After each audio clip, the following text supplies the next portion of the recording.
The Deploy Premier League 1 match of the round returns to Blacktown Football Park again tonight, as the Gunners from Riverstone Schofields take on the Juniors of Quakers Hill.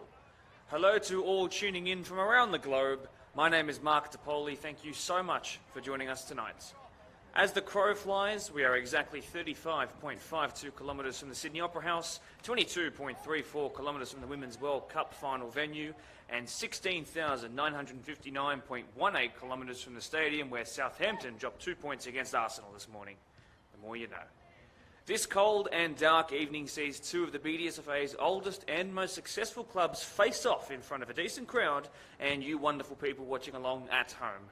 While they have actually shared a very healthy and competitive relationship at Premier League level for many years now, they're in very different spaces currently, with distinctive ambitions and goals for 2023. Let's start with the home side. The team we together will learn a lot about today. For Riverstone, it's a starting 11 that consists of only a couple of names who were at the club last year and an even smaller amount who featured in any match of the round occasions at all. River, as they are commonly known, are just trying to build a loyal squad that can grow together as one and perhaps push for top four. Having seen many players head for the black and white coloured pastures that are supposedly greener over the last 3 seasons, including the 2022 referee voted Player of the Year, River have been on a real manhunt over the break for fresh local talent who wanted a piece of their project and are hungry to work hard to achieve it. Once we do get to the starting 11s, I'll tell you what I know about those players who did stick around for this year, but as I hinted just moments ago, today is a chance for you and me both to learn. Quakers, who are undefeated in 2023, have genuine title aspirations despite several off-field setbacks. With a squad that took out last year's reserve grade grand final, and the reserve grade, by the way, just made a 2-1 comeback here to win in the last couple of moments of the game, the sum of the parts is a formidable one indeed. Competition for places is healthy and the squad has real depth. They were actually top of the table for a number of weeks last season, and while many will say that they bit off more than they could chew, they will hit back and remind you that you need to believe in your own hype, otherwise no one else will. What held them back last year was a couple of crucial games that did not go their way against formidable opposition. At times it was due to ill discipline, sometimes the better team won on the day. So, in 2023, with the Deploy Premier League 1 Grand Final Player of the Match signed up and already sitting on a couple of goal contributions already, have this Quakers side finally learnt their lessons? Are they genuine title contenders? Funnily enough, the match that stopped them from mathematically being able to become the Premiers last year was against River, the third last game of the season, ending in a score draw. There might be a hint of revenge brewing in that away change room.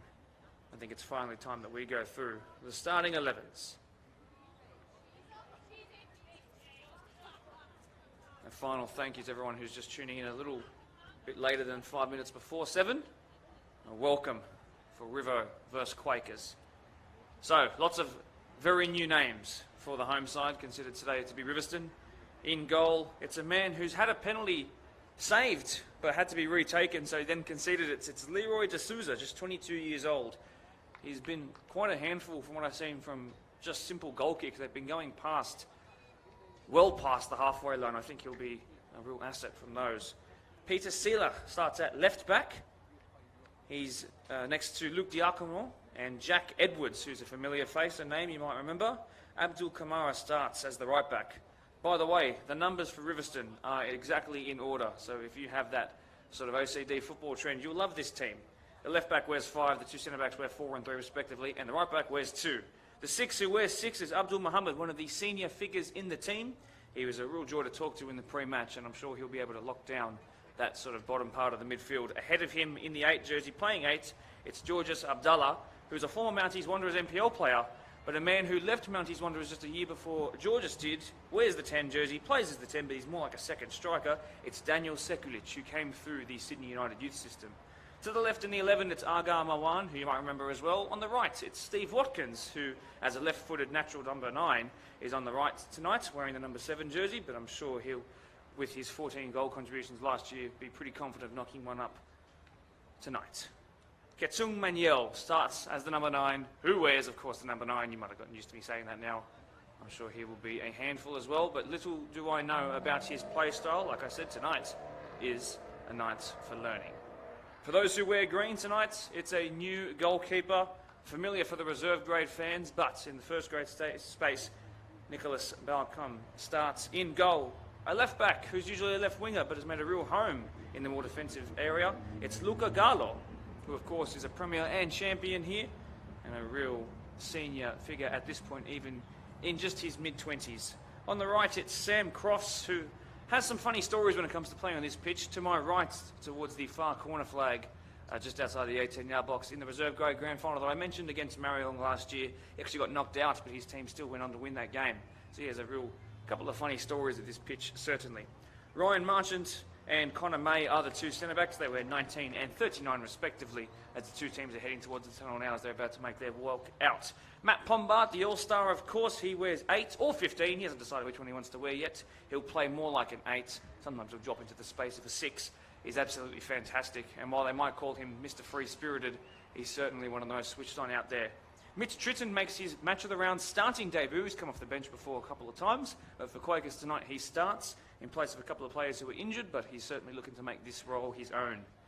The final midfielder, a Wellington Phoenix youth product at centre-back, the man who now wears 9, plays as a 10, it's Gatsby Tuiteka-Gray, already with 7 goal contributions, split 4 in the way of goals, 3 in the way of assists.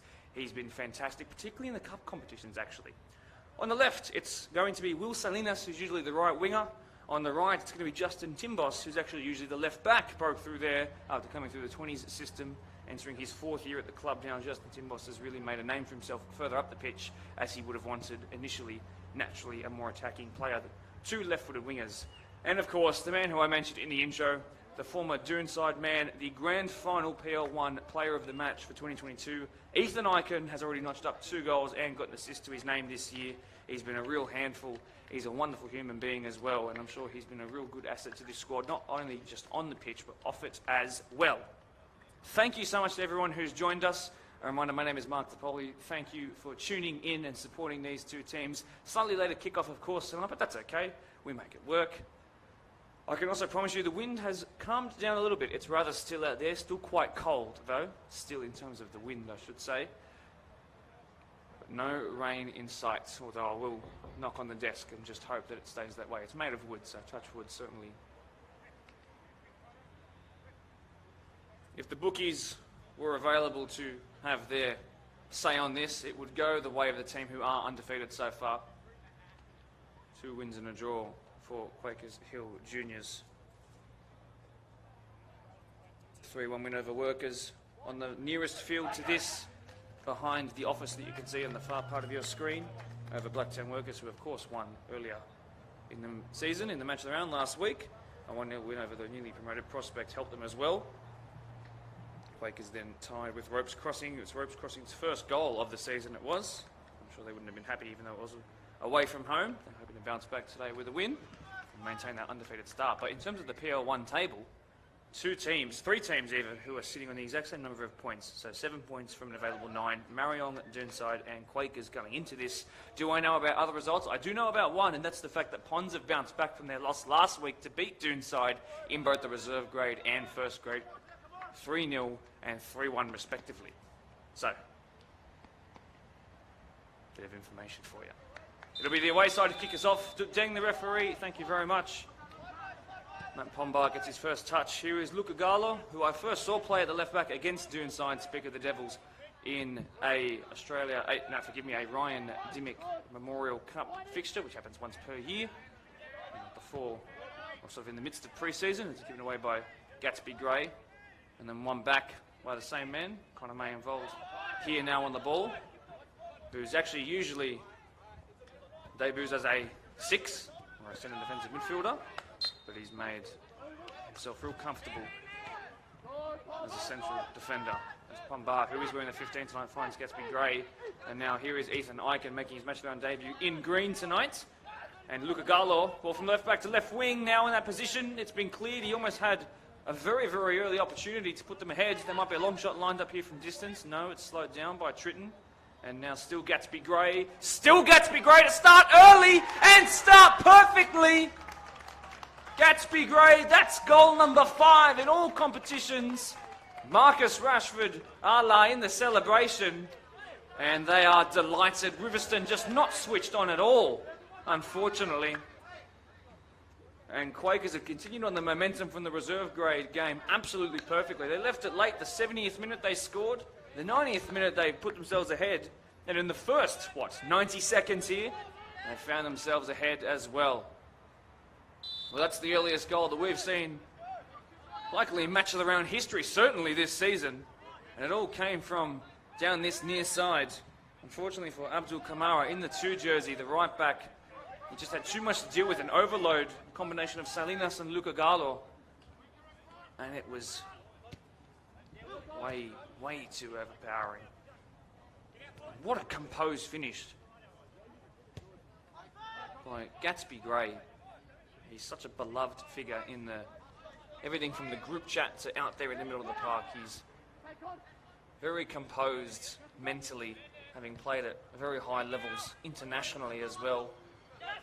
Born overseas, and then having moved to New Zealand in his youth, as Will Salinas is involved there. Wins it back just shy of the halfway line. Salinas is always identifiable by the 30 on his back and the black sort of undergarments that he wears. Always upper body, never the lower skins, we'll call them. Calls for the ref to blow a whistle. Whistle not blown. Whose ball will it be? Quakers. Gatsby Gray, who's gone from central to this near left-hand side, trying to turn on the trickery up against Jack Edwards. And he had him confused and dilly-dallied for a moment. But it's a simple claim for Leroy D'Souza, who's finally able to put his hands on the ball once the game started. He already had the goal penetrated by the time he's had his first touch. The life of a goalkeeper can be so sad. Ryan Marchant wins that easily. Very much was almost an all-star come 21 January earlier this year. Very high up in the Player of the Year votings as per voted by the players and coaches at the end of last year. Ethan Eichen looks to be quicker here than Jack Edwards, who's struggled in the opening couple of moments here. Eichen, that's really well done by the man who sold like a house on fire. Pombart, a rare goal scorer. Is he a welcome goal scorer? No, it's wide. But this is exactly how Quakers wanted to start. They've had their fair share of off-field difficulties. A couple of players that are missing from the 11 they really wouldn't have wanted to be missing.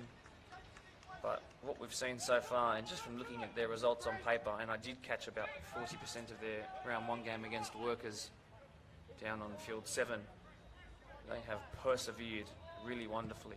And this team just keeps developing year on year. When they actually were champions, well before COVID was even existed, I should say. So that's how long ago we're talking, even though it's not really that long ago. They were actually 4th place finishers who came to win the championship. They really want to be premiers though. Their coach, Julian Bombach, is a purist in that sense. That's how he works. His priority is the premiership. Balcony.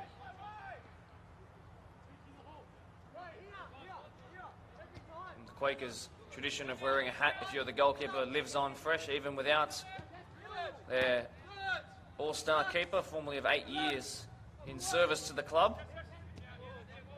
Who's out Mariong now. Dean Rogers, yet to see him just yet. Off to the Deploy Premier League 2 next week. We'll be off to Colby Park for Oakville versus Minchinbury. Minchinbury making their second appearance, the first team to make a second appearance in the match of the round so far for 2023. Hopefully, though, it's not going to rain because it's a 60% chance of precipitation up closer to the Hawkesbury area. By the way, you might be thinking, are you only going to talk about Quakers? The answer is no, but the reason for it is because they haven't got on the ball at all, unfortunately.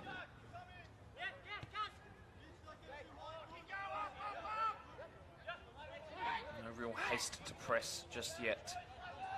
They've got a new coaching setup this year. They've alleviated the pressure cooker that was constantly on club president Shane Burge, and he's allowed some people around him, particularly, as you might have seen on the Blacktown Football Hour podcast towards the end of this week's episode, Keith, who's come in and from the Queensland competition, I mean the Gold Coast specifically, where, as he tells me, the competition is hugely popular and of very high quality. been a really welcome asset. Keith Groom, who's become very familiar with the Blacktown competition, said he's an avid watcher even when he was planning on moving down. So before he'd moved, he was already watching Match of the Rounds and podcasts. So it's lovely to see another one joining the ranks of our BDSFA Deploy Premier League, who's just equally as obsessed with the competition as we are. So a reminder, if you are just listening in and not watching it, it is 1-0 to Quakers, who scored in the first 90 seconds of the game, and since then they've barely taken their foot off the ball. It's been all green possession territory, and now Salinas has been found with an excellent ball. Salinas!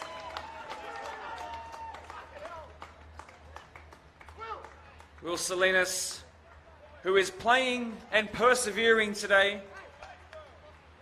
His late grandfather, Guillermo Salinas, passed away very recently, and he's had the bravery and the ambition to play today. And he asked if I could say something, and I said, "Oh, I know you'll score." He's wearing a black armband tonight. This means more than just a goal to him and to his family watching along, including brothers and sisters, cousins who are also tuning in tonight. God bless. But also, equally, congratulations to Will, who's just scored an absolute rocket with his wonderfully strong left foot.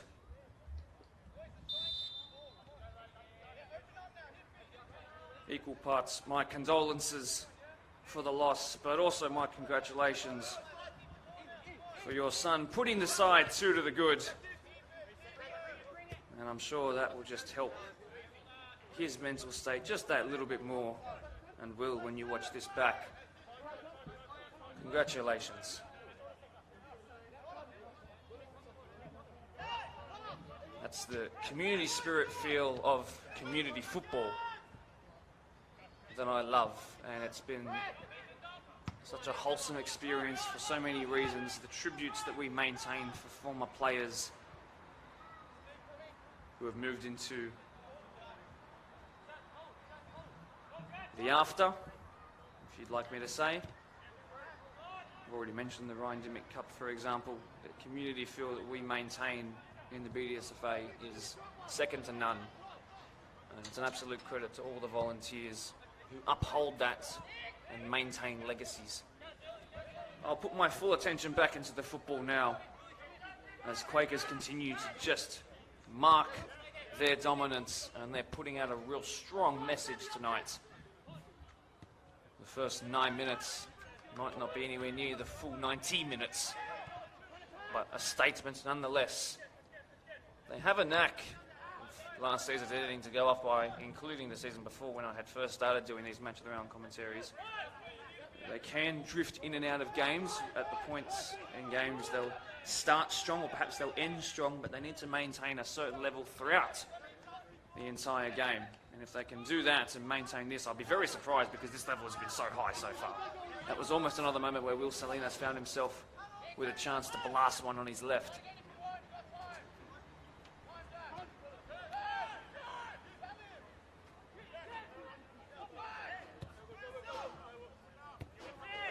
And another touch that's going into touch, and Riverstone are struggling, and I am sure that there is frantic team talks happening among the coaches, I should say, and the bench players, who are wondering, what do we need to do to even get half a foothold in this game? And can I give them an answer? No. Because Quakers have just looked fantastic so far.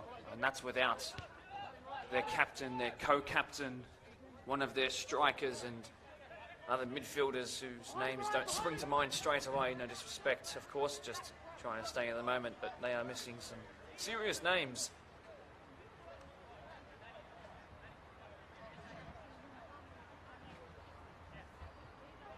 Absolutely enthralling start, and they must be delighted.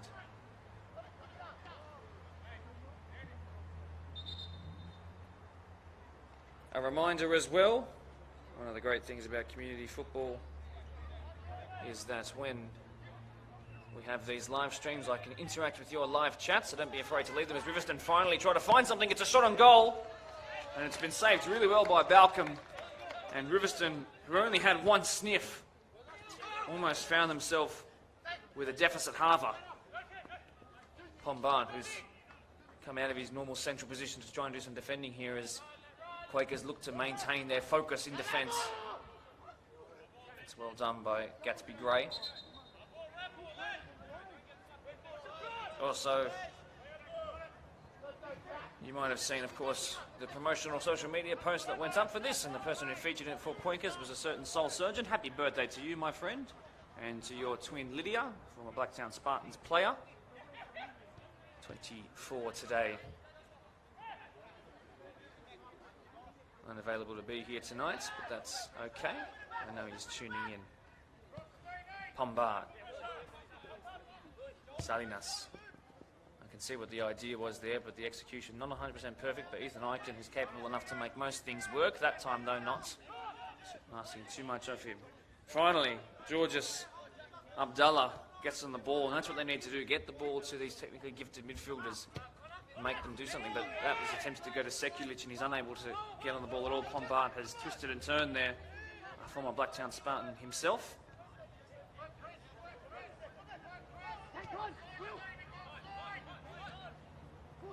As I was saying before, I was so rudely interrupted by no less than a shot on goal by Riverstone. You can leave your live chats on either YouTube or Facebook. I will interact with them where appropriate. Once again, I'm going to be interrupted because there's a run here from Mitch Tritton as he puts it across the face of goal. Ethan Eichen is there, turns onto his left foot. Ethan Eichen still trying to shuffle his way around and make a chance, and even the half chance didn't become a full chance for him. But I'm sure he'll get more opportunities.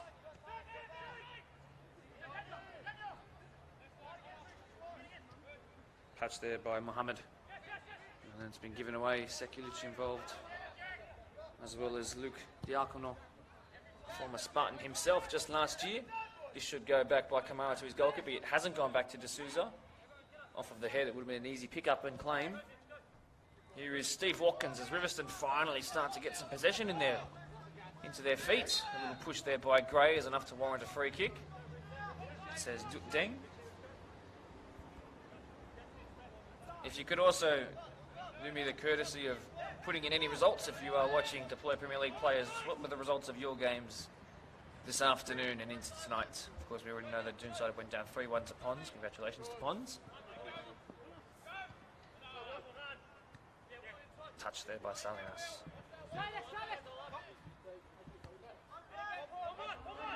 But he returned to make his All-Star appearance from holiday early, as he told me. So a very dedicated player. Loves a party, but also loves to dance with the ball on the pitch. There's space here to find this man again. Gatsby Gray. Just turned into his defender. Wonderful ball while on the floor. Salinas at the near post. And did it strike the upright as well as the keeper's hands? Well, it certainly did the latter. It will be a corner, but I think the upright came to the rescue once again.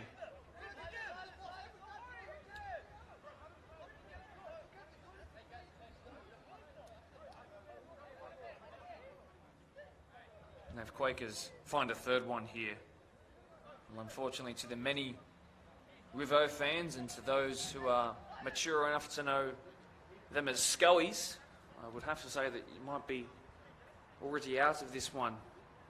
And I had heard so many wonderful things about the way that Riverstone Schofields, the Gunners, as I'll call them right now, had been playing so far, but they just haven't clicked yet. So I think there's room for them to grow, absolutely. As Pombaan puts this in low and flat, and it's gone across the entire face of goal and been cleared. How on earth has no one knocked that in? Might be lined up here by Connor May. Riverstone are arguing amongst each other while trying to defend Agar Mawan from left wing doing some defending. The ball comes back in again, and then it's gone in again. Ethan Eichen will claim it. It might have taken a touch off the white socks of a Riverstone defender, but at 3 to the good now inside the opening 16 minutes of the game. Quakers are absolutely crushing Riverstone here. And they're dancing and they're singing in celebration, and Ethan Eichen was one of a very small number of people to have scored in a match of the round in 2 colours. The first this season, surely. Wow, this is something real special we've seen. The last time that we had a Deploy Premier League 1 match of the round game on this surface was with Doonside and Ropes, and we had a stalemate. That one was rectified with a goal early here.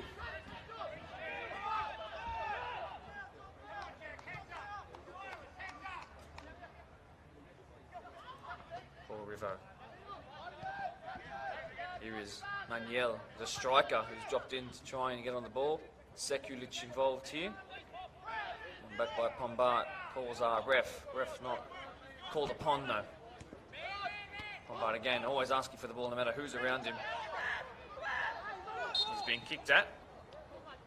And he's actually conceded the free kick, has Matt. I believe it will be for lying down to try and protect the ball.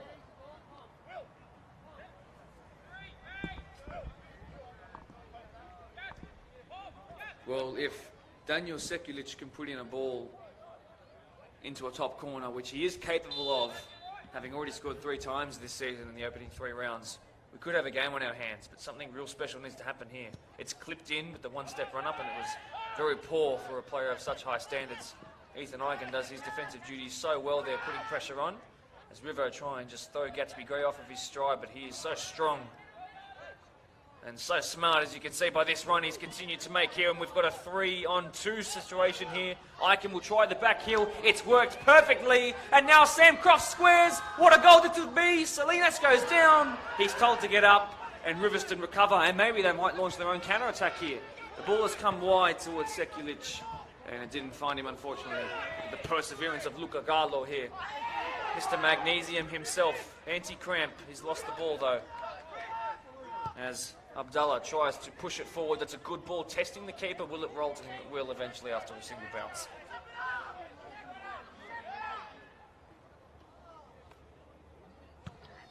Out of the goalkeeper's hands to the chest of Ethan Eichen. He's then gone down in a heap. Thankfully he's okay. Abdallah. One of the few remaining players from that championship winning side of 2018.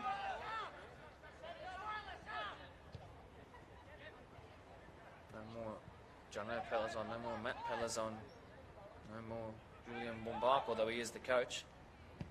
And speaking of Julian Bombark, as that's put into touch by D'Souza, poor man had put himself onto the team sheet for the last couple of weeks and started in reserve grade, and unfortunately, if you can see where Nick Balcom, the goalkeeper for Quakers, is right now. You won't be able to be on the right of your screen. You might see him in shade now, but that's exactly where, by about the 30th minute, Jules Bombark, a podcast hero and a real name around these parts, turned on a dime and has redone his knee, unfortunately. So to Jody, his wife, who's watching along, the Sydney FC podcast hosts alongside him, who will make plenty of fun of this, and of course himself, I'm sure, will make fun of this too. I hope you're okay, as the ice remains in that knee as it has for the last 3 hours. There's a player down in Quakers colours here, because the ball was cleared with real power, I think into the knee area, or actually, judging by the coughing sounds, the diaphragm area, which is a real painful one. If you've ever accidentally been hit in the right spot, you can forget how to breathe. It's Connor May, who's no pushover. To his feet though, and after all that it will be Gallo and Quakers who will maintain possession. Conor May is still bent over right now, so he's trying to get some air in. As you might all be aware, or you might not be, the popular belief is that bending over will stop air from getting into your lungs. It's actually better for you. I can't quote who or where I read that from, but supposedly that's the truth. If you are struggling for air, bend over, hands on knees. Back to the game. Abdallah tries to find Marwan, and his poor touch right by that deploy football sign has meant that Quakers will get it back once again. Sam Crofts, 23-year-old, whose MPL New South Wales women's level sister, Ash, is a real well-known striker around the New South Wales path, but also at Hyundai. I shouldn't say Hyundai, that's a throwback, my word. Liberty A-League women's level. With Canberra and the Wanderers, formerly Blacktown Spartans, and transferred to RPO in the off-season, and has started prolifically as per usual. She herself was a real fan of when the footage came out of her brother being knocked out in the reserve grade grand final. I'll never forget the intent she had to get that footage off of the BDSFA. Quakers family are a real funny bunch. They love to self-deprecate and make fun of each other. Once again, I'll say this, back to the football. Outside of the right footed pass to find the Arsenal. Centre-back has tried to push that forward and it's found no one, unfortunately, in his own colours.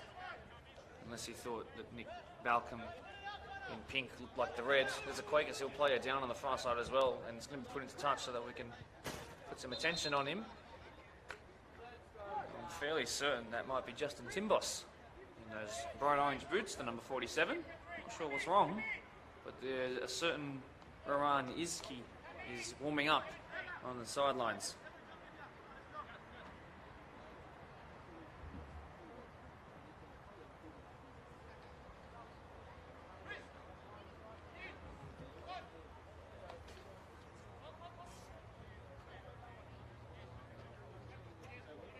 Well, there is a crisis meeting happening of Chelsea Football Club level proportions in Riverstone's technical area right now. I think there's absolutely a way back into this game, performance-wise for them. I think the scoreline is past them at this point. 3 is a magic number, but not magical for them in a way they want. It's certainly possible. We've actually seen Riverstone come back from 3-0 down to win a game that was at their home ground. It was in 2021 on June 19th. Down 3-0 to win 4-3 at the time. A 17-year-old David Enriques, who's left the club this year, scored the winner.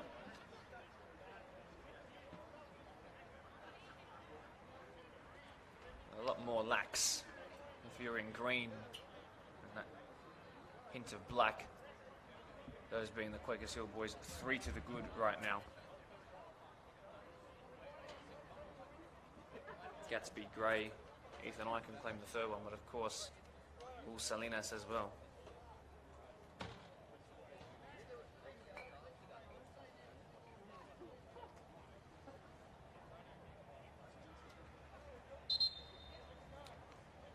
So the call is for everyone to get back to the field because Justin Timbos is back on. No, it wasn't Justin Timbos in the end,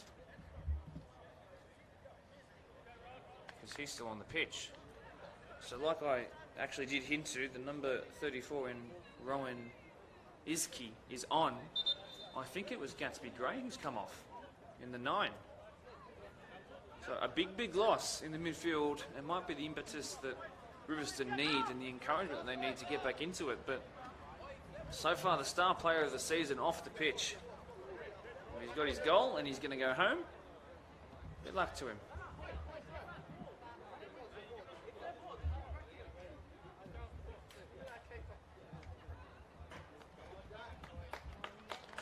Ball's going to be given back. A moment of fair play by Steve Watkins, but also the rest of the Riverstone side. A forced substitution early on. Oh, and the ball's been given away and squared, and a simple finish. And just like that, Riverstone have found a goal. Well, I talked about the presence of Gatsby Gray leaving in the midfield of Quakers. I didn't expect them to turn them off their game completely. And in a moment where, in truth, I had actually looked to my notes to make sure I knew who had moved into what position, Riverstone have won the ball. Well, the deficit is cut by a third. They're 33% of the way there. And now they've got a bit of a spring in their step. They've won it back. And could we be seeing the Riverstone of 2021? Well, it needs to be if they want something out of this game. The ball was given away by Ryan Marchant after Nick Balcom, the goalkeeper, found him. It was a shockingly poor touch. And a simple pounce on in the end. My word. Those are the kind of slip-ups that cost them last year. Gatsby Gray in your team or not, needs to be better. And the Gunners, they're no longer misfiring. This will go back to the goalkeeper. Was there enough power behind it? He goes down, surely, cold. And in the space of 90 seconds, a yellow for the goalkeeper and a penalty for the Gunners. And if they score this, a 3-goal cushion is about to become 1. Mayhem, absolute mayhem in the match of the round. Tell me that this would be the score literally 4 minutes ago, and I would have laughed at you. And saying all that, they still need to score this penalty. So Daniel Sekulic looking to make it 4 goals in 4 games. Up against Nick Balcom, who gave the ball away. He's won a penalty shootout before when he was at Quakers Tigers. What about now? And a great penalty into the bottom left-hand corner, and it's 3-2. 5 goals in the opening half an hour of the game. Well, we've got a stunning last 3 quarters or so of this. Do not go anywhere. And if you know of anyone who's turned off the stream, text them frantically to turn it back on. This has just become a contest. Hold on to your hats, ladies and gentlemen. I know that we pushed this game back by an hour today, but my word, has it been worth it so far? Riverstone with a real spring in their step now. And there is such rich footballing history and nous in the jersey and that badge for Riverstone. They are multiple times Premiership and Championship winners in years, in decades gone by. They are a 50-year-old club as of 2024. There have been some great players who've come through their Premier League system.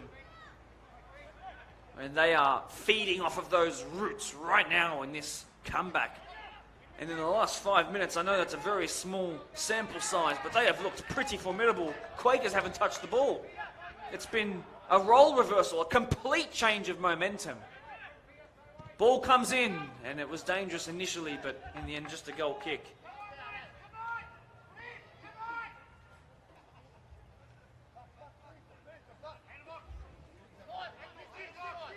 I'm going to use this time to take a breath, as are Quakers. You can hear how much louder it's got out there as well, and it's all coming from those wearing red. The technical area going mad, but for the right reasons, trying to continue on that momentum and that feeling of goodness. Conor May wins it under a little bit of duress though. Salinas here involved. Out it goes, and now it's Quakers who can't put their passes together. Goes back to D'Souza. And they're going to play out from the back. Not this time, they're going to go long towards Watkins, who's won it in the air but not put it in the direction that he wanted it to. Quakers win it back. It's Salinas. He's a kind of player who can change things in a game on his own. Iski here, who's just come onto the pitch but has come on into a sandstorm, a snowstorm, whatever you want to call it. Pomba into the box, marauding forward from the deepest part of midfield. And that was too much pressure on the back, according to the referee.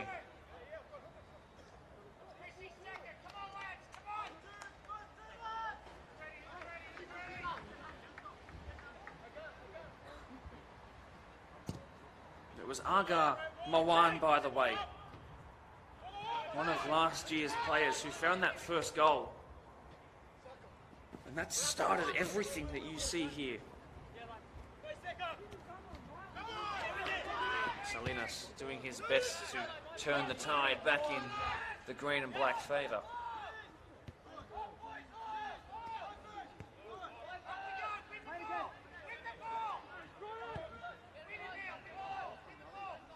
Riverstone are no strangers to high-scoring contests so far. Their opening game of the season was a 3-5 win over Park Lee. Then, by comparison to these other games, a measly 2-1 loss in what was a comparatively boring game, if you'd let me say that. But then, a 5-2 loss to Marion. So there's always goals involved. There's always goals involved. And we've had 5 already. Forward comes their centre-back, Luke Diacono. They're going to try and put it back into the box as the territory remains in favour of those in red and white for the last 10 minutes now. who've not just put their foot on the ball, but they've actually put their foot on the throats of Quakers. But mind you, I say all of this, but they are still in the lead. And a defensively capable side.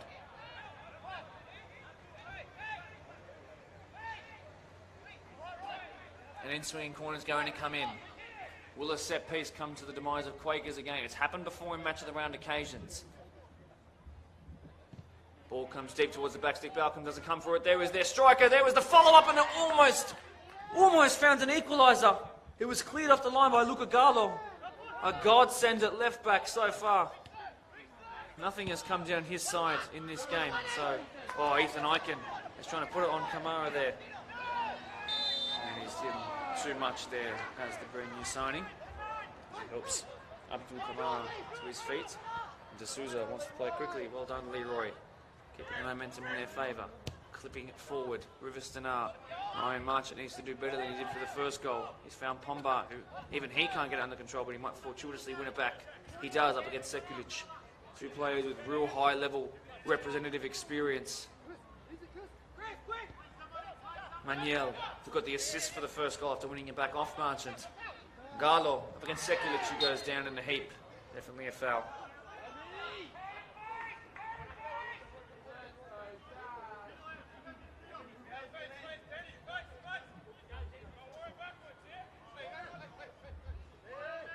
Riverstone want to find that third goal sooner rather than later, just while things are bouncing their way and decisions are going their way, just that sort of momentum. Edwards leaves it for Diakono, who then twists and turns and he's past Izki. Here is their left back, Sila. Sila's continued on his run. A big tackle in there by Marchant in combination with Crofts here now. And forward comes Marchant. He might stop his run now because the forwards can take over. Izki off the bench. And he's lost the ball. Is he up to the pace of the game just yet? Great twisting and turning there by the former Mounties man in Abdallah.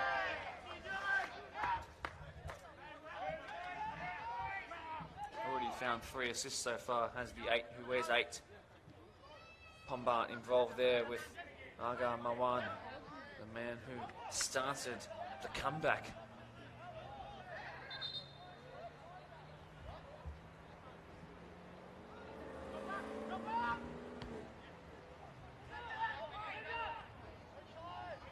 Slight push in the back, not enough to warrant a free kick, and on play goes.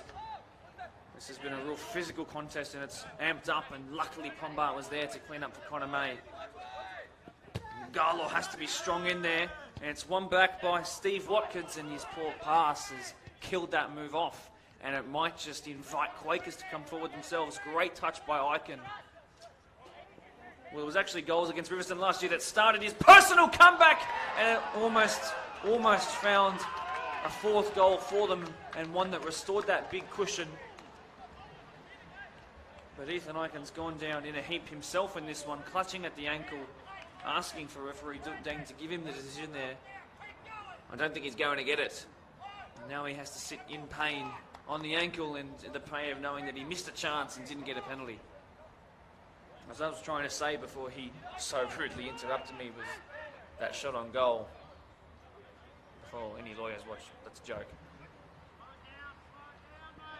It was a goal against Riverstone in the reserve grade that kick-started his slow start to 2022 when he was still at Doonside. So he has a great time playing against this lot.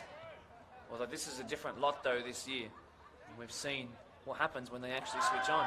A late slide-in challenge, didn't win back, and now it's put over the top towards Sekulic. A great touch by the man who scored the 2nd goal. He's maintained his balance just. Great feet for a big lad. Great physical presence too. What a pass into the middle. Here is Manuel, who's then lost it. Push into the middle of the park. Izki goes back to Pombart with a great bottom of the cleat touch there. He looks to switch it out wide as he does so often. It's very Luke Bratton-esque actually.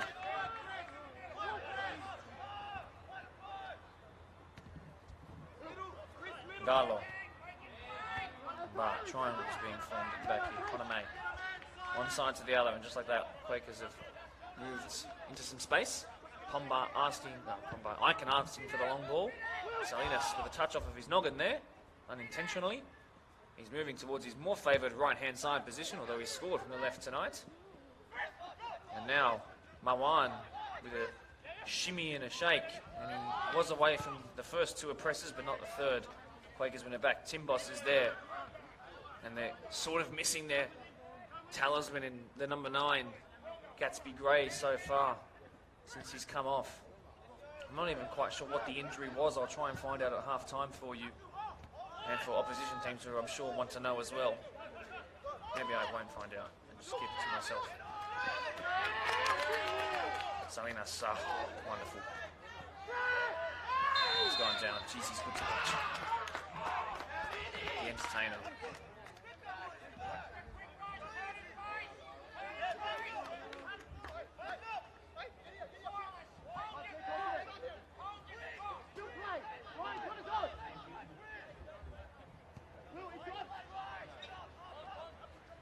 Connor May.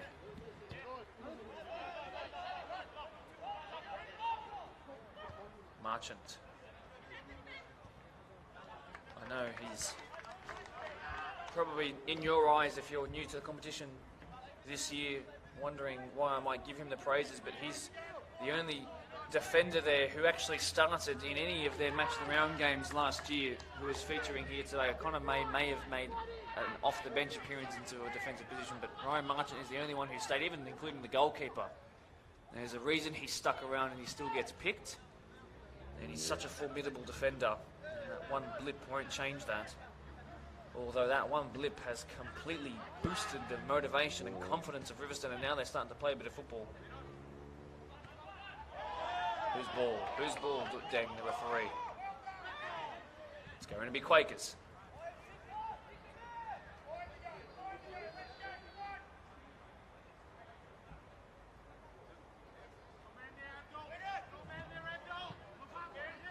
One by Diakono. Salinas looking for Garlo, perhaps. Who's now making a run. He'll go for the cross-field switch towards Icon instead, who somehow got a outside of the right boot on that, but it was given away in the end. Edwards, former Castle Hill United player himself. Leroy D'Souza just plays it simply to him. The goalkeeper, formerly of Granville Rage, also just played club football last year. He was playing the representative space and high level in Hills as well. Kamara. Edwards keeps it on this near side, which is great for the viewers. Not great for Riverstone though, as Watkins is forced to go all the way back. Souza, great feet from the young goalkeeper there.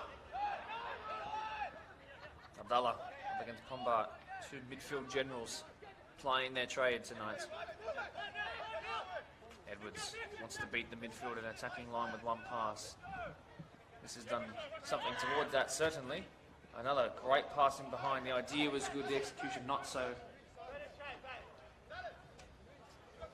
Well, if you've just tuned in, Quakers Hill were 3 to the good on the 20-minute mark, and within 2 minutes of that 20-minute mark, as the rain starts to come down, by the way, Riverstone had found 2 goals. And if you don't believe me about the rain, well, look down to the bottom of your screens. Everybody heading for the shaded area.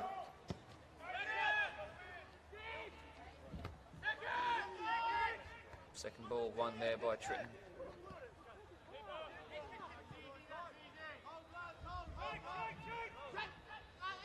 40th minute has ticked on by, so I can't imagine too long will be added on. There would have been quite a bit of stoppages for celebrations and the like. The main stoppage would have been for the subbed off Quakers player, of course. It's missed by Icon. Manuel does well to put his body in, but it's Tritton who comes away with it. Oh, it's a footwork by Salinas. It was disgusting. Disgustingly good.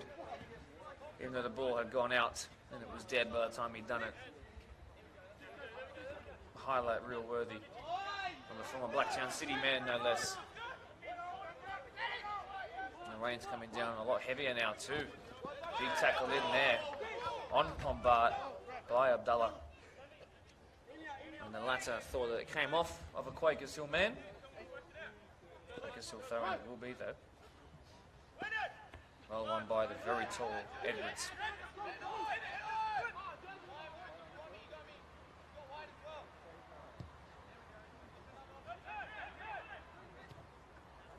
Well done by Sila.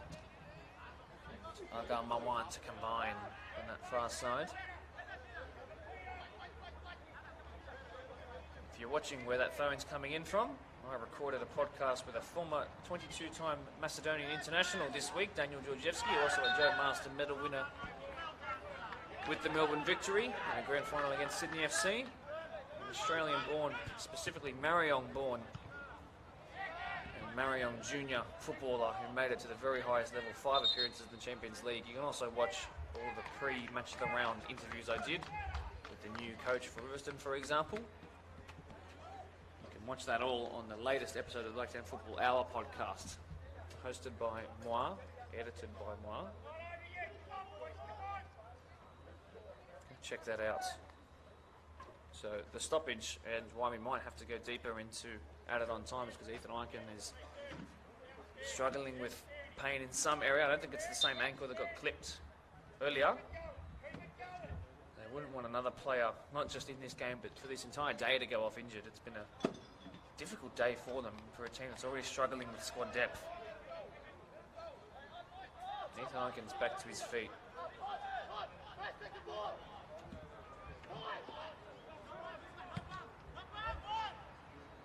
Plum off of the boot. Balcom. Salinas.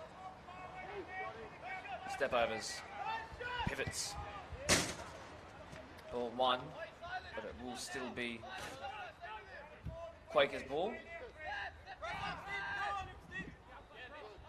Mitch Tritton has made his way up from reserve grade today as Mitch. One back there by Watkins. Tritton is just such a great physical presence in the midfield though. And Sam Cross out of position but cleaned up by Ryan Martin. That's a way better touch than what we saw about 20 minutes ago. And it's cleared into the next millennium by Balcom. Missed by Izki. Has to be very, very careful, does Kamara. Great 360, and forward comes Watkins. Another brand new signing this year. He's gone down.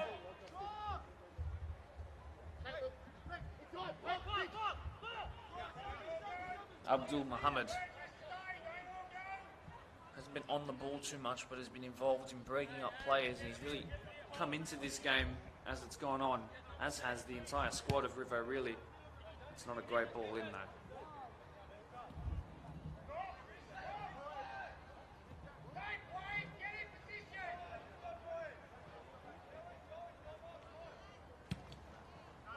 Again, long off of the boot to the keeper. We'll go from one to the other.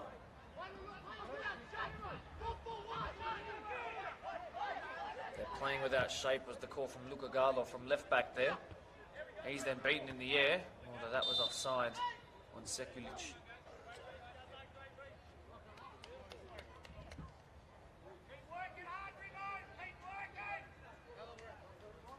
Now a reminder though that even though Rivo have probably been the better team in certainly some parts of this second half of the first half, they are still losing and they are down by a goal. So the job is not done yet, the comeback is not complete, and there is no remontada just yet.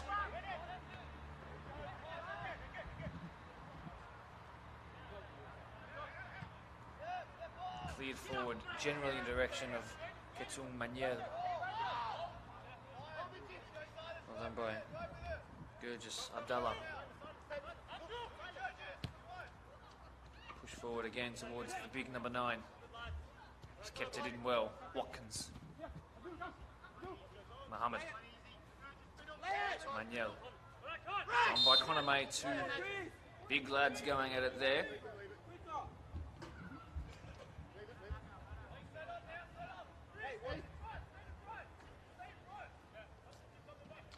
I've really liked what I've seen from both sides in parts of this game. Barlow puts it forward towards Izki, who flicks it on. Ethan Eiken's touch was okay, but it just came to him too fast.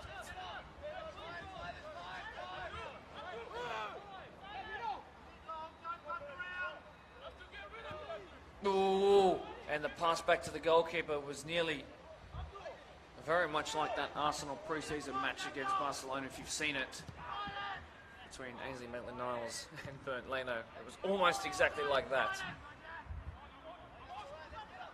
Back to the present.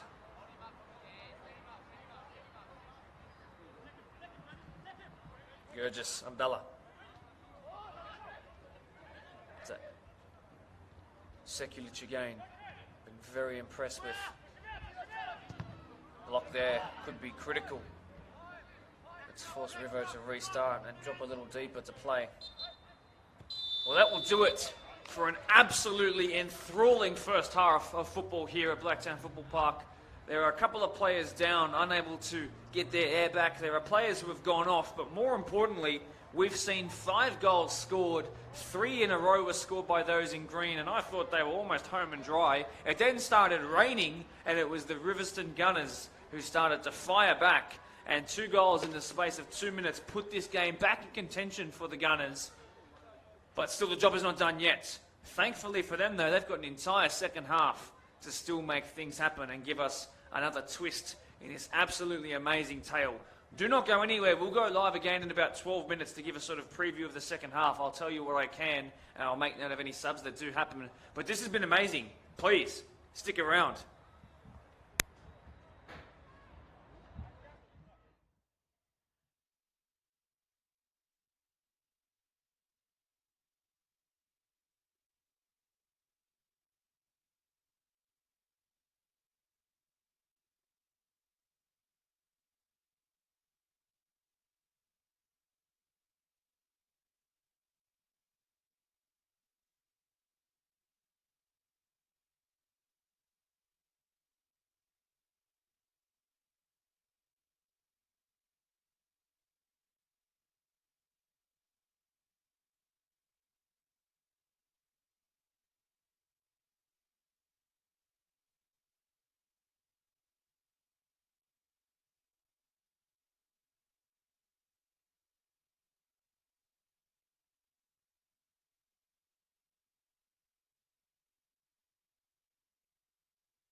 As we welcome back you guys to the second half. I hope you've all had your chill pill and put a jumper on because it's gotten colder since the last time we spoke. There's a certain term that I learned in an English class once called pathetic fallacy. It's when the weather matches the tone of the story. The rain certainly did not put a damper on what we saw at all. An incredible 5 goals scored in the first 30 minutes, and then we had a break just to let us catch our breaths collectively. No changes that I can see from either side going into the start of the second half. Quakers still up 3-2, of course, but almost a heart-in-mouth moment as they found themselves from 3 to the good to only 1 ahead in the space of a blink of an eye. Dut Ding, the referee, about to restart proceedings here. It's Riverstone who have their foot on the ball first, and they're going to pump it out wide and pump it into touch. It did not take long for the action to ramp up in that first half. A goal inside the first 90 seconds for the now off the pitch Gatsby Tui Teka Gray.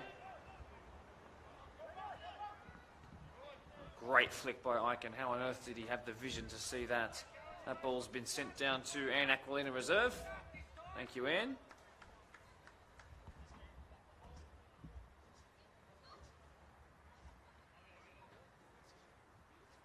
Might finally get one to get back in action.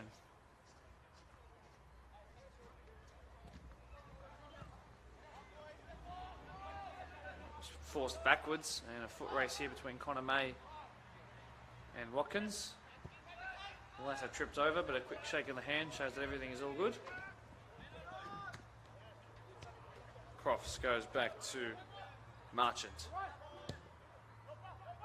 Wide it's sent. One in the air though by Kamara. And D'Souza plays it quickly. And then it's played long. Manuel is there, as is Balcom in goal.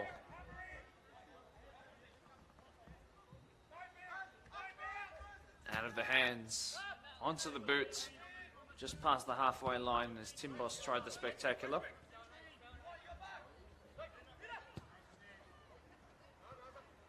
Well won by Marchant. Brave work there in the challenge.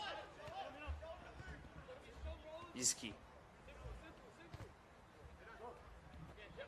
Strong by Marchant again. And then given away by the young man Sam Crofts, but he's recovered really well. And Connor May has then cleaned it up completely. Salinas. And he's continued on his run up against Kamara here in a foot race. Kamara got the touch, so it will be a green ball.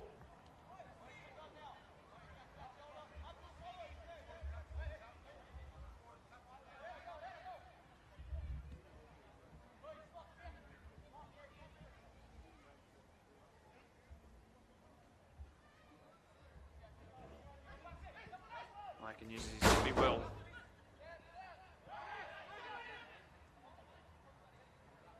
Pombart involved. And then it's forced in and it didn't work out. And now Riverstone tried to break, but really well won by Mitch Stritton, who's been really impressive. And then that's hit one of the Quakers players. I believe it's Salinas actually. And another moment where a Quakers player's got injured, with a jersey number that starts with a 3 at the front.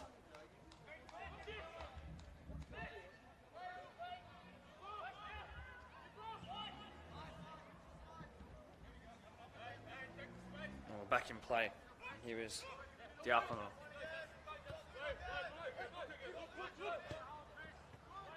Given away by Mohammed there. Pombart is just asking for someone to show, and no one is showing. So he's forced to play it back and recycle things. Sam Crofts. Pushed wide. And Connor May, a little haphazardly, has put that into touch. Bouncing off the roof of the BDSFA office. 2 balls on the pitch, so a slight delay. The rain has stopped, by the way. So some fans are returning back to their seats they had previous. Izki turns away from Abdul Mohammed, who's then won it back. Great defensive positioning there. Well done by Manuel. And he's tried to put it over the top, and even though Marchant was there, Balcom was always going to get that first. Either Quakers or Juniors player would have been fine. They don't like to play it short out of the hands of the keeper. It's a slip there by Sila. River need to be careful how they play it out, although that man's very capable of it.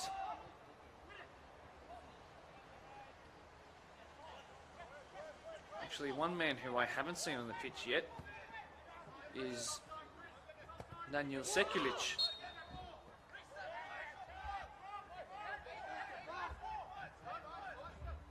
In the 10 jersey, and the second goal scorer for Riverstone, the 5th goal scorer off the game.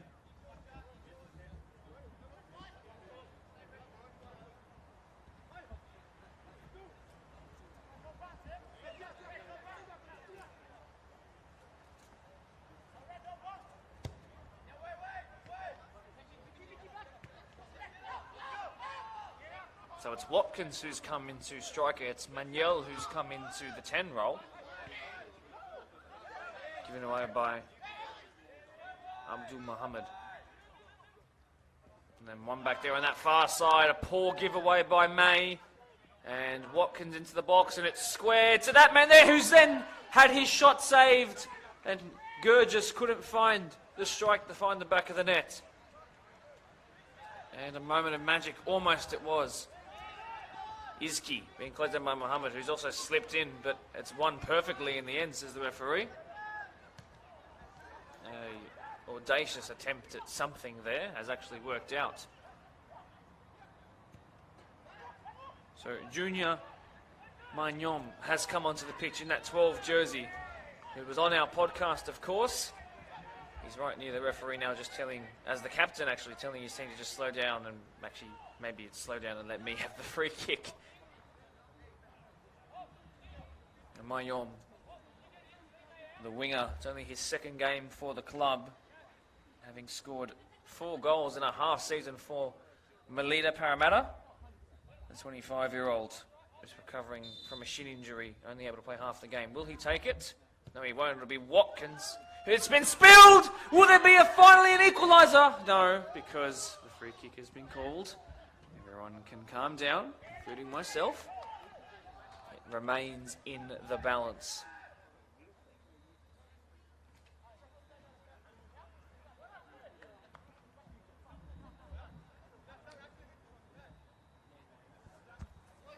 This game has something else to teach us. Some sort of wicked and wonderful and maybe traumatizing script for this game has been written by a football girl with a real convoluted sense of humor.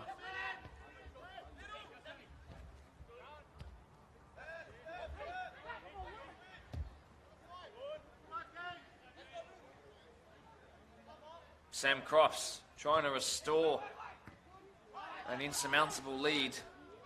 Although what we've learned pretty quickly from Riverstone in years gone by that insurmountable means nothing as Pombard tries his luck.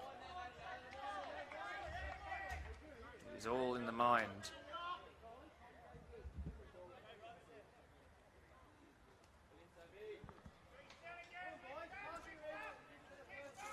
I'm not sure exactly why Daniel Sekulic had to come off, by the way. He's a player who's only just recently returned to football, having had a long time away from the game. His last actual stint with a club was in 2020. A season that was cut short by the Coco. That's a long time ago, especially so early in the season, to have your full fitness back, let alone match fitness and sharpness. So, Junior Magnon, someone else recovering, but for different reasons, injury. He's the one who's come on. He was a real welcome guest on our podcast. A wonderful sense of humour handball there. Wasn't noticed by the referee, though.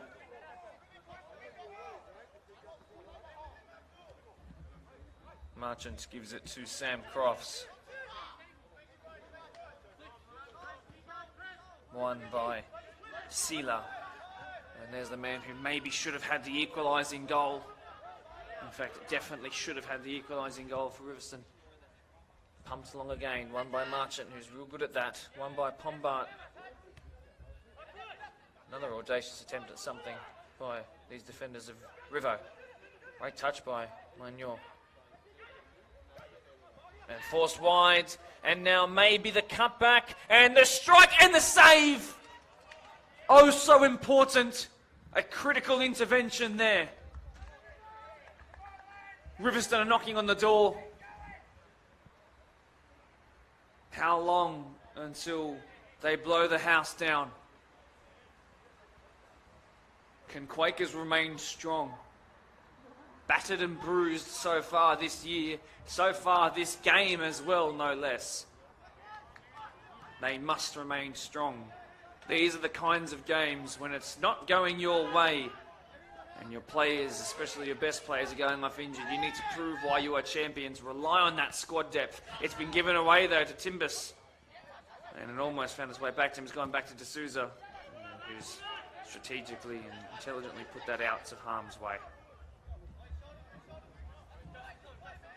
10 minutes into this second half, it's absolutely flown by. Timbos trying to prove why he should have always been a more advanced player. He might win this back. He's now bearing down a goal to square, and the touch there was so pivotal. And away come Riverstone. Magnom.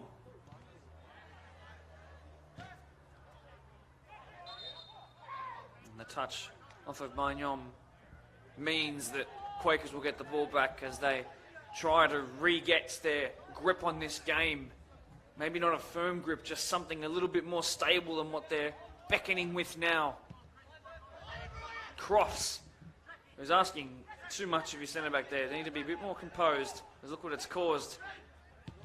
Although they've dealt with it quite well. Can the pass be better this time? Well, that ball has worked out perfectly. Iski to Aiken, although he's fluffed his lines. It's been given away, and they really should have done more of that, because now forward come. Oh, no, don't worry. We're going to trade that line again. Salinas has actually lost the skins that we knew him for. He said it's too hot to wear them right now. I'll take it off while it's raining. Strange. Diagonal ball slightly. Aiken has given the ball away and then won it back. Keeper's ball.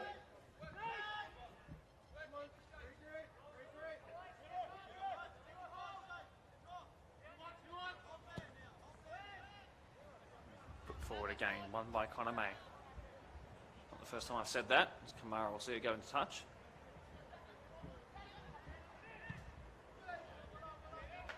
Magnom has given that away.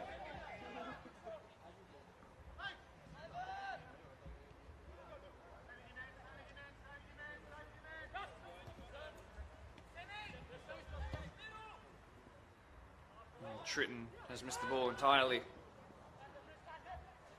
Rivo have got it here in a dangerous area. Couple step overs. These two have had a real great contest all night. Here is Aga Mawan. Still Aga Mawan. And one's gone to ground and Crofts and won the ball. Corner it will be. And the applause ring around the place for Rivo, who are also preparing a substitution.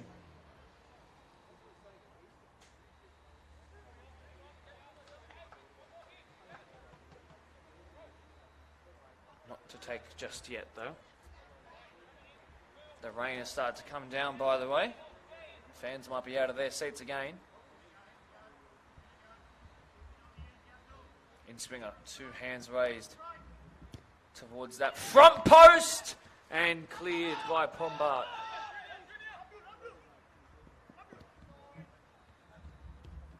Junior.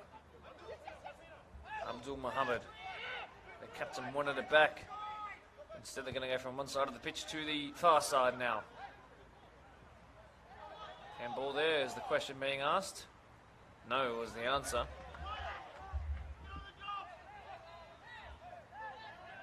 Well, after so many goals so quickly, we now haven't had one for half an hour, believe it or not.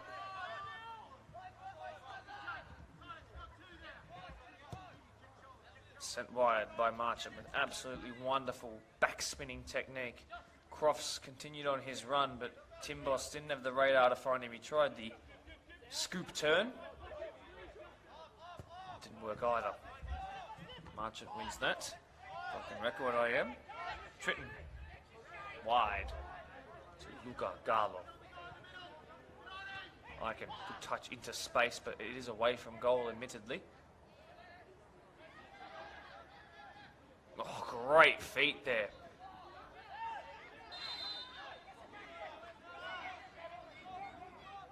And Ethan Iken, for being embarrassed for the moment, has given away a free kick.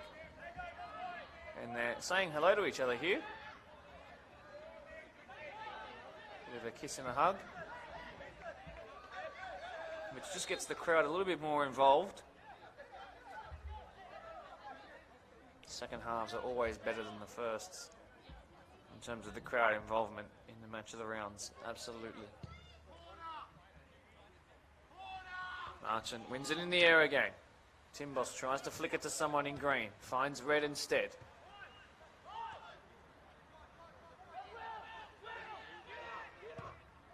It's pumped forward in the direction of Timbos, but it will end up in the hands of the goalkeeper.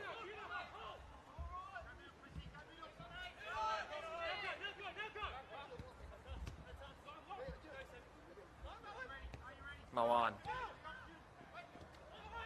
Tackle in was wonderful, then brought to the ground was Ryan Marchant, who then had the decency not to lash out in retaliation. He was in prime position to deal a head kick there, and a shake of hands is good.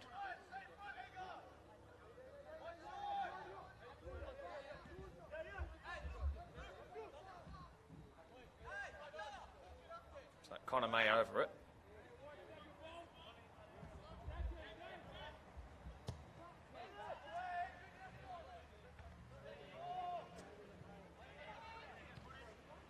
Touch there by Salinas has won the ball back for Quakers Hill. Speaking of Quakers Hill, the Tigers, the orange side of Quakers, won 5-1 over Oakville tonight. Another big victory for them as they continue not just an undefeated start, but a perfect start to the season in the deployed PL2. That didn't find Iken, although Iken will do his defensive duties well enough to slow down the momentum at least. Back it goes to Balcom.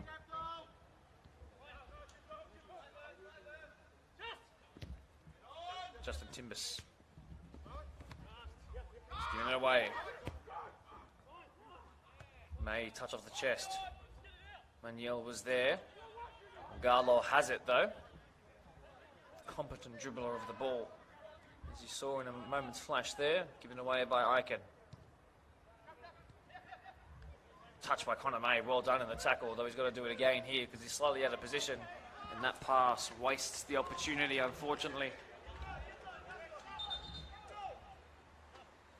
So a sub finally being made for River, which I hinted at a couple of minutes ago, actually. As you cross past the 2/3 mark of the game now, minute 62, a sub is being made. So who's to come off? I don't think River know yet. Oh, no, it will be Ketum Manuel, who was pivotal in that first goal, of course. Won it back and then squared it simply for an easy finish for Aga Mawan.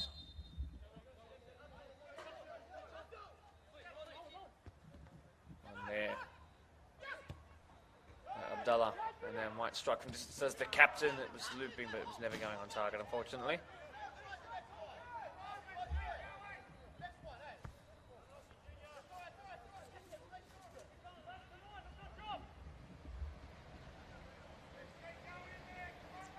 So the 17-year-old has come onto the pitch. Another brand new signing from Granville Rage in the National Premier League system, Artem Anhiani, who's already got a goal and an assist across all the grades this year. And at just 17, still very much eligible for 21s, which is, of course, an unlimited roster. You can register as many 21s as you'd like. It's limited to 48, and of course the reserve plus first grade space, but unlimited youngsters. So he's eligible for that for many years, many years. So on he's come.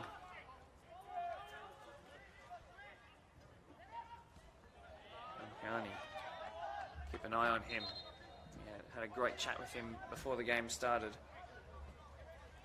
17, he's already very developed and a physical presence and extremely quick. Not at all deceptively quick. Built quite like a sprinter, actually.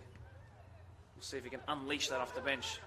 That'd be a first involvement here, and he tried to pierce it through for the vastly more experienced Watkins. And Hiani involved again. He's pushed forward, and Yakuno puts it back to his keeper, who's asking a little bit of him as he cuts back and then clips it over Aiken. And my word, how didn't Aiken somehow intervene? Not through a fault of his own, but it just somehow missed him. One back there by Salinas, who, as the kids say, has got that dog in him in this game.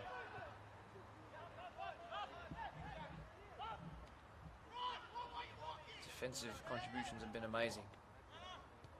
Pombat put enough pressure on Magnon to force him backwards, and it's disrupted their flow a little bit, although Rivo will have this throw-in. 65 minutes gone, Rivo 2, Quakers 3.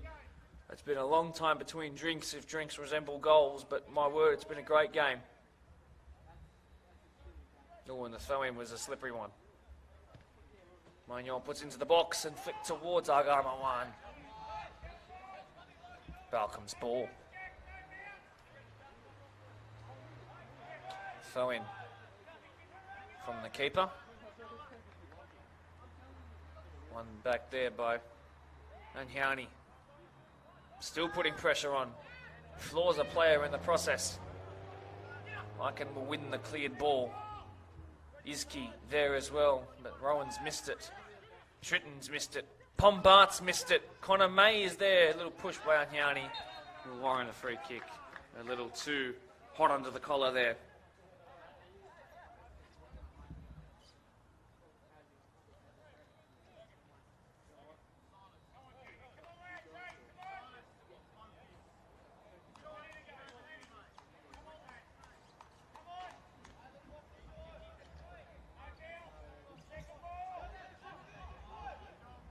A lot of love for Quakers Hill Juniors in our live chat section. A lot of their players who couldn't be here tonight watching along, including assistant coaches and captains and players and co-captains. That pass is going to work somehow. Aiken tried to flick on. That boot was deceptively, rather dangerously high. Nothing deceptive about a boot to the face. And the Quakers, although they have the ball, I thought it was given for a high foot. I was mistaken. A little goal kick ball, but Quakers don't like that.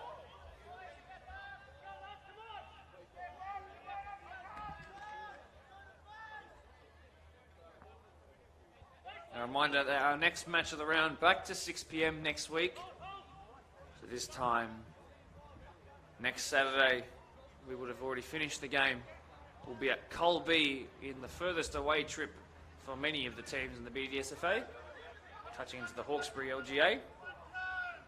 As Oakville will try to recover from their game today, and they'll host Minchinbury, both teams playing their second match of the round already of the year. Tritton back to Matty Pombart.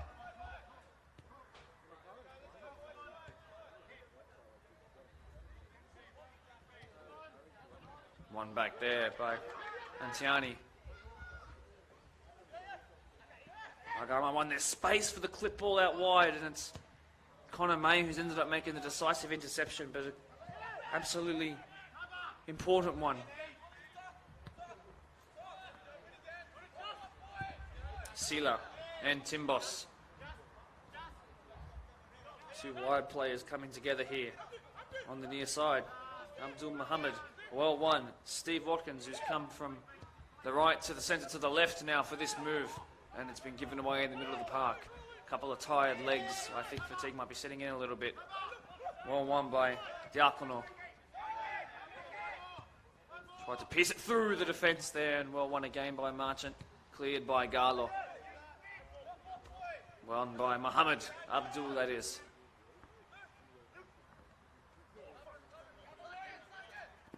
That touch has kept the ball in.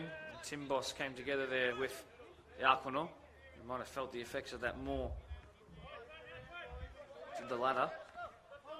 Peter Sila, who played for Madagascar in the African Cup, held next door at Wanderers. He's actually another one to add to our ever-growing and ever-loved, beloved South Sudanese community within the BDSFA and particularly the Premier League. Now, Ethan Eichen might try and hit one from distance. That was too much even for him.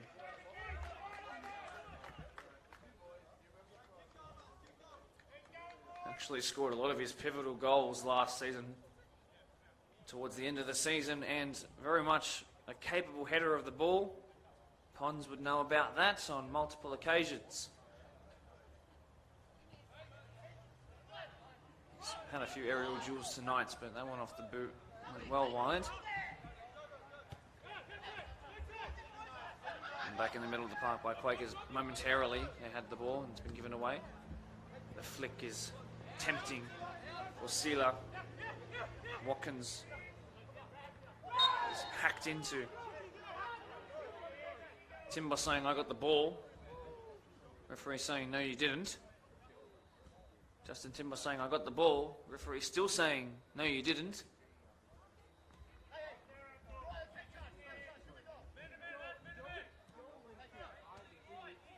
So a real opportunity for something to come from this.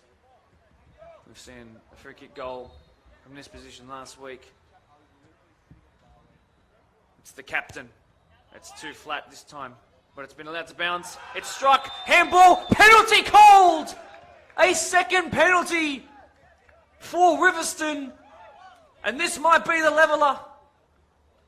No Sekulic to take this one though. But what seemed like an insurmountable comeback, they might have the chance to level it. Who saw this coming? I'm sure they did.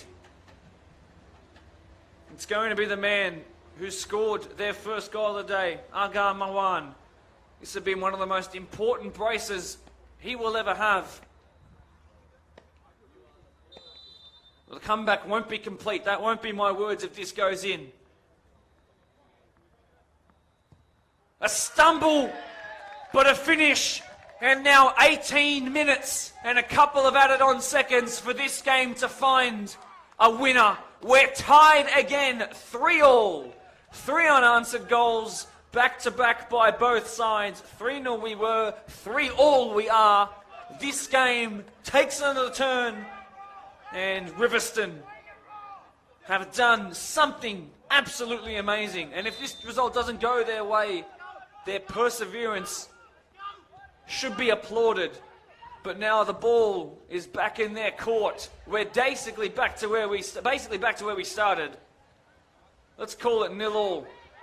Which team wants to go and grab this by the scruff of the neck and find a winner?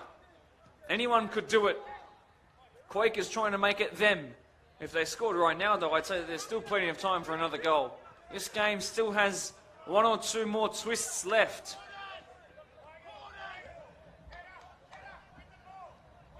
Well, it's finally played short. Riverstone have equalised. Can't believe it. Actually, yes, I can. The match of the round comeback kings themselves.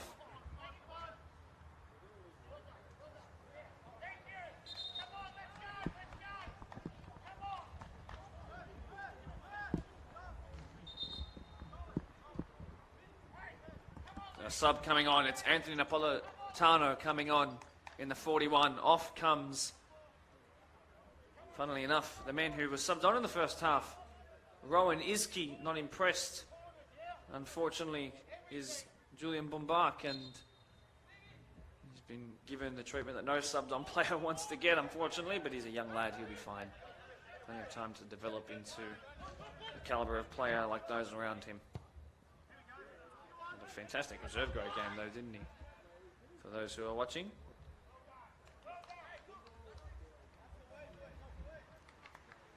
So Napolitano, if you don't know, is actually a defensive-minded midfielder, typically a 6. And you can see he's sitting right at the edge of the box now. So Bombach has seen the 3 unanswered goals and gone, I'm not sure if we'll be able to get one. I need some more defensive stability. Maybe he trusts them on the counter-attack here. Excuse the car alarm that's going off in the background. It's the second time it's gone off tonight.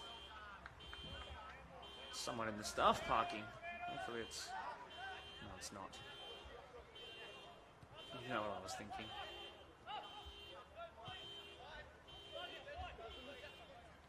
It's not a bad beat, actually.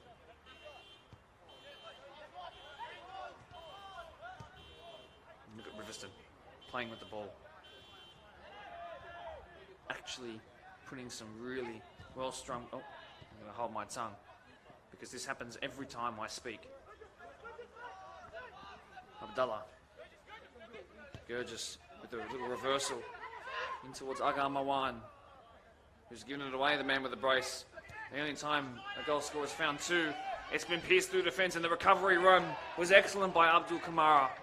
And even Will Salinas, of all people, was caught up too.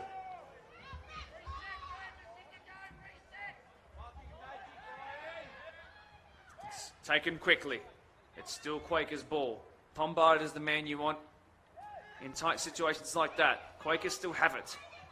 Quakers will still have it. Corner, it comes. The crowd's starting to really ramp up and have their opinions heard from the sideline. I can hear all that they're saying. Trying to sway the referee in their side's favour. Well, they are good from set pieces. They just conceded off of one. Can they find it to put them ahead? A player on the goalkeeper. That ball's put in. It was Orkin who leaped. And then the header. What a save! And then followed back up on the weaker left-hand foot. And no, that's eventually gone out by the Ryback side. But it was D'Souza who stuck out his right paw. And in only his fourth game in the league for this club, what a moment that is. He's just kept his side from feeling like they've done all the hard work and just needed to take one more step. And it would have felt very much like they'd done all that work for nothing if they'd have gone behind there. But no, he said, hello, with his right hand.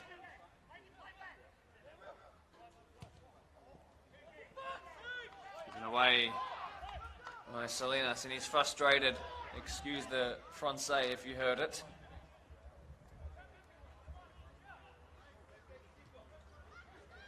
And you can feel that the tension is, I'm not saying it's going to be building, I think it's been built.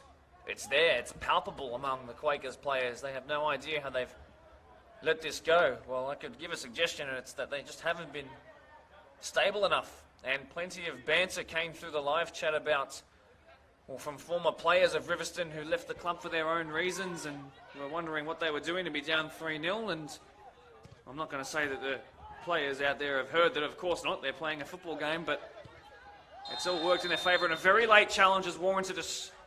I was going to say, I thought it was a different colour. I was influenced by the colour of the seats behind. No, just the yellow, but giving out straight away.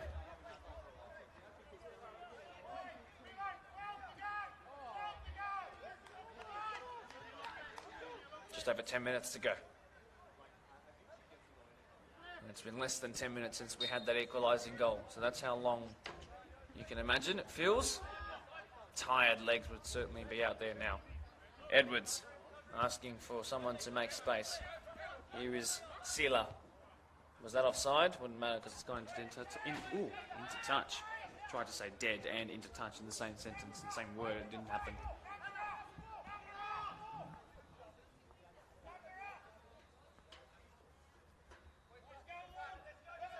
Well, when Riverstone talked about making top four,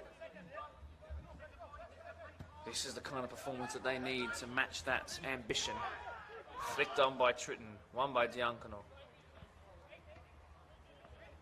And then should be chested back to the keeper, who was brave.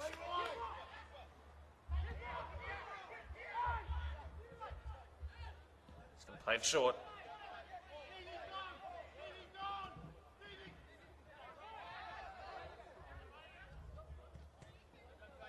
Pass was intercepted off of Garlo, to the applause of some fans behind the fence there.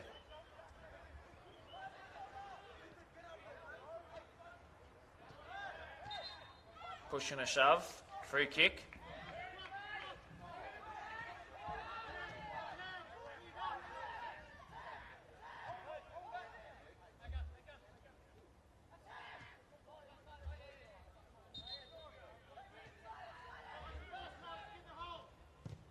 It's a very good ball in and a very good headed clearance by Abdallah. Icon's giving it away. He's clutching at the same leg that's been troubling him all game. Timbos with the weaker right foot puts it in. It's a good touch initially. Marchant of all people is in the dangerous space. Squares it. Garlow into the hands. And a huge moment to restore their lead. Napolitano. Brave by Crofts. Given away by Marchant, who might be forced to make a devious involvement. No, he didn't give away the free kick. He's got back into position quickly, though. Riverstone still coming forward with all their might. Advantage played. Mawan still down, though. Diakono. What now? So no advantage, was it? I can agree with that. No, drop ball it will be. Oh, I hit the referee. Forgive me. Riverstone's ball, though. Lined up by distance. From distance by Junior Magnon.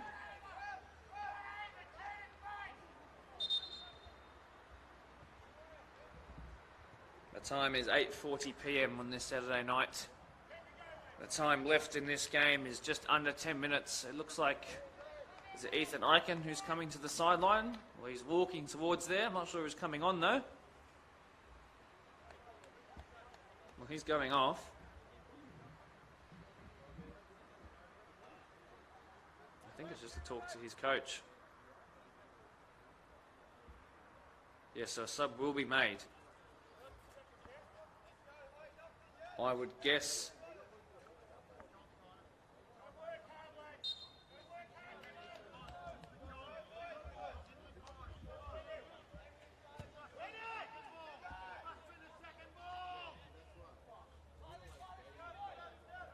well, we're back in play.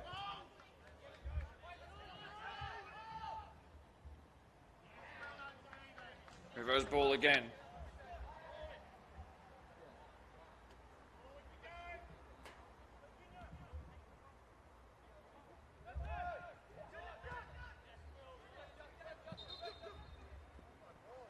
And now it'll be Quakers' ball.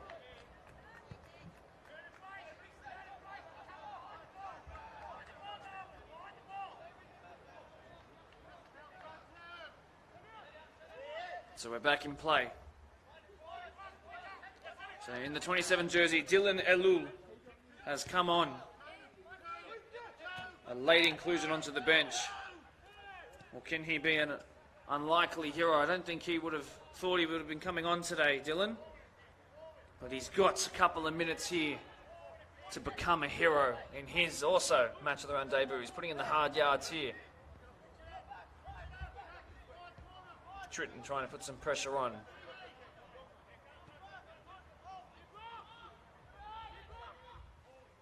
Long by D'Souza. One by Luca Gallo and Quakers. Marchant marching forward. He'll win this back, but oh, it's actually brilliant footwork there. Elul off the bench with a chance to square it to Timbus. Can he find him? And it's been blocked. Corner ball.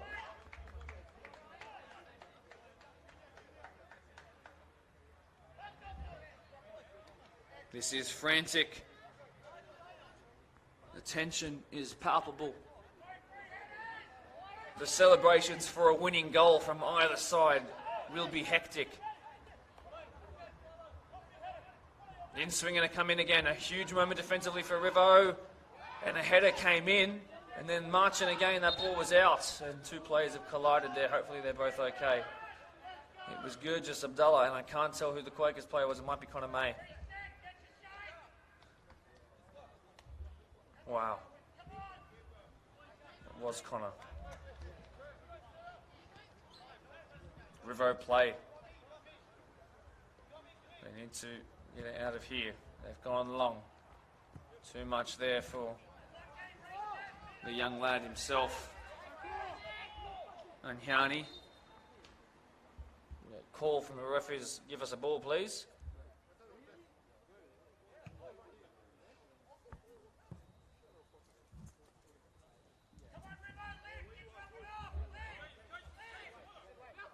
Bombard,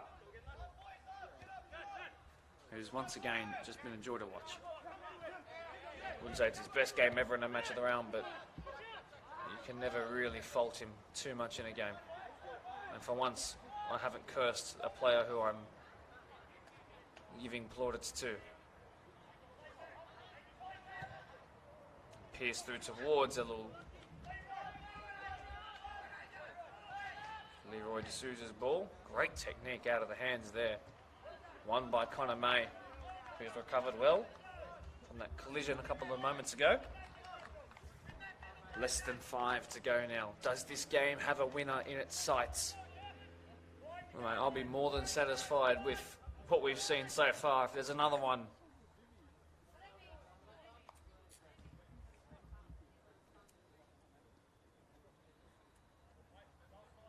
Throw in taken.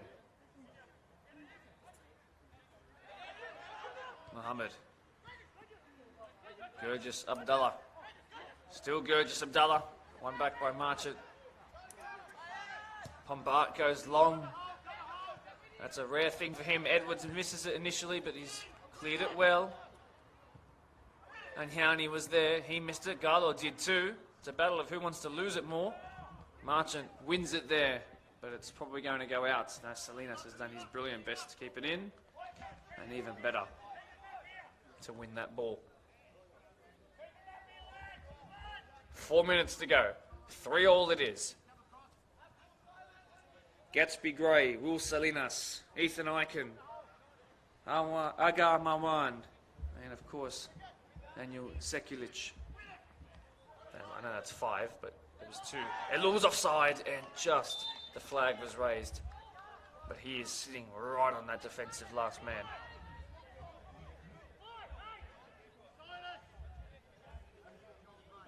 Leroy D'Souza will come forward to take. It's played short and sweet. The Arcono, just at 20 years old, playing in the match of the round. Offside is called. Anhiani didn't even know about it.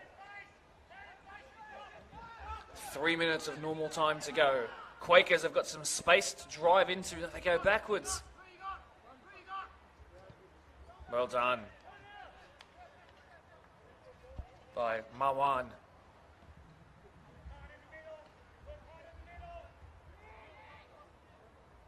Garlo. There's still time, ladies and gentlemen, there's still time. Free kick it will be.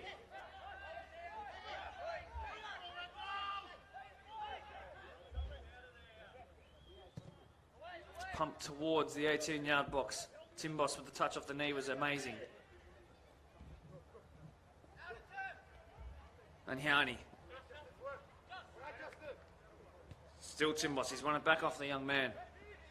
Tritton, can he become a hero? He wants his brace. Pombart thought about it, didn't happen, he was caught in 2 minds there. Connor May, they will recycle again, Quakers. They've been better since they conceded their 3rd and the equaliser. It really switched them on. And now marauding forward, Garlo, Mr. Anti-Cramp. It's come here on the edge! What a save, D'Souza! And that had to be it. It was such an opportunity. It presented itself so perfectly for Tritton. He even had time. Oh, and the chance goes away and maybe they'll be punished. It's probably too much power on that and it'll go all the way back to Balcom. 90 seconds to go. And we almost had the decider there. Tritton, has he recovered mentally enough to play the right decision there? He can, but he's physically struggling out there. Big shift in midfield. He's made a real staunch case for him to start every week. And that pass, a fatigued one, certainly. by Abdullah. Sam Croft still with plenty of legs though. Happy to try and take this quickly. Some other players out there struggling. This is going to go towards Tritton again. He's been barreled into. No was the call. Timbus. Oh, what a touch. Salinas, that's just wonderful. He should middle it. He has middled it. It's Elul. He'll strike. What a block.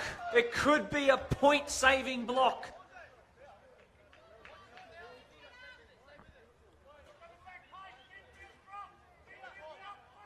20 seconds to go. Humbart, he's facing away from goal. It's not what Quakers want. I think it's Quakers to win here. Salinas, it's too far out. Surely it's a good idea. Has Lucagalo got the pace? No. Rivo urged to just calm it down. It is going to be a throw-in, though. It's awkward to have to take it from back there. If Quakers commit to a boxing in, it could lead to one final chance opening up for them.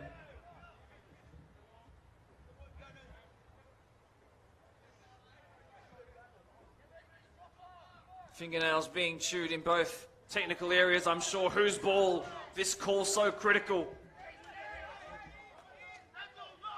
Rivo are sitting in a low block right now. Given away by Pombart, sent into next week. Has Watkins got any more pace on him?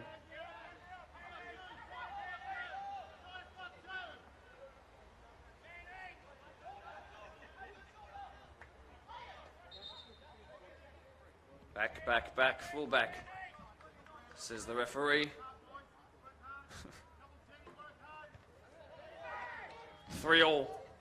The game and a knife edge. We're more than a minute into borrowed time now. After an just amazing game. It was only right that we deserved a thriller like this.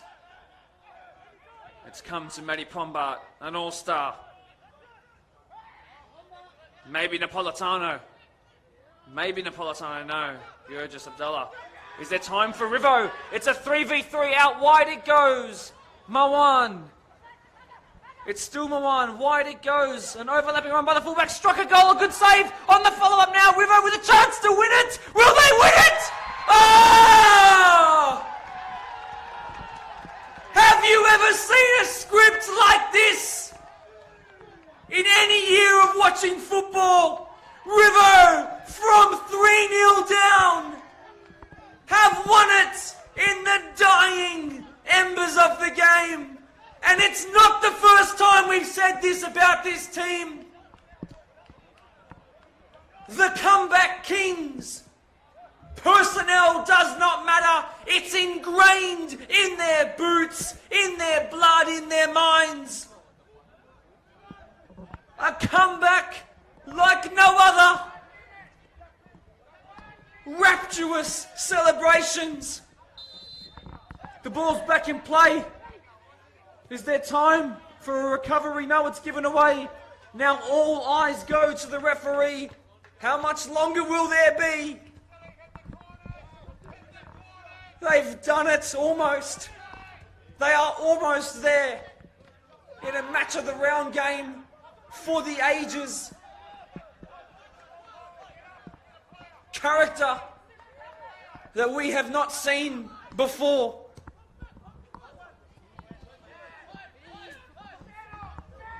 And they are at 6s and 7s, mentally and physically now, not much shape for Quakers. River with all the time in the world. Every glance at the watch by a referee being watched by everyone around the ground. You and me both. Whistle to the lips. Back it goes to the keeper. He should just clear it. Doesn't need to worry about it. A game to firm in your mind for the rest of time. If it were a script for a book, J.K. Rowling would have said it was too intense. Martin Scorsese would have said it was too dramatic if it was a movie. Queen would have said the song was too frantic if it was a composition. Genuinely a game like I have not seen in a long time. And Riverstone will celebrate long, long into the night. Wow. They have been through so much as a team. Maybe the players out there don't know what it means. They've lost so many key personnel in the last couple of years. But this squad have banded together and they get their first win since round one. It was not easy. Every single kick, every single tackle, every single call from the sideline, from that technical area, led to this moment right here where they can bathe in glory and really kickstart their season. The project coming to fruition. It's a credit to everybody, to Keith, the incoming coach, to Shane, to the players. They've made this happen today. I can't believe it. I can't believe it. I thought I'd seen it all. Oh, I'm pacing up and down the commentary tower right now. Well, they've all gone to the sheds. It's cold and wet out there. And for you watching along at home, I would like to thank you for sharing this incredible footballing moment with me. This incredible sporting story. The football gods did have a convoluted sense of humour, but a real kind, red-tinted heart tonight. The Gunners end the night firing on all cylinders. Wow. My name is Mark DePoli. We will see you next week for a game that if it goes up one more level from this, I'll be jumping out of the scissor lift. A game like no other. Thank you so much for being here. I hope you've loved it. I won't forget this anytime soon. I almost don't want to go. The memory still feels so raw and real. One more big congratulations to Riverstone. My commiserations go towards those in green tonight. Right, I will officially end it. My name is Mark DePoli. This has been the Deploy BDSFA Premier League 1 match of the round, and so far the match of the season, maybe the match of all time. Congratulations to Rivo. We'll see you next week, 6 PM at Colby Park for Oakville versus Minchinbury. Ciao.